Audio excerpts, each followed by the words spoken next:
5,000 টাকা পাইলে মোটামুটি 1 সপ্তাহের গাঞ্জা খাইয়া টাল হয়ে যা। কি চেহারাটা ভাল্লুকের মতো, চুলগুলো উল্লুকের মতো। এরপরে মদের বোতল খাইয়েই কয়েন বৌরে মা। কি মদ খেয়ে কেউ জিকির করছে? হ্যাঁ, মদ পান করিলেই বৌরে কয়েন মা। বস্ত্র আর ঠিক থাকে না, ওর দুলঙ্গ হয়ে দৌড়ায়। আর কি কয় জানেননি? গোটা দেশ এখন আমি চালাই। বউ কয় ঘরে চাল নাই, কয় দোস্ত বোতলের আমার কি।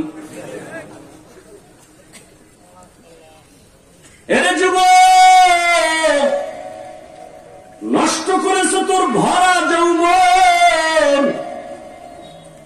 সময়কালে কানবি, হার বালাগারাও তোরে আর আগায় দিতে পারবে না। যেদিন থেকে দাড়ি কামানের প্রবণতা বাড়ছে, ওদিন থেকে হার বালালাদের চ্যালেঞ্জও বাড়ছে।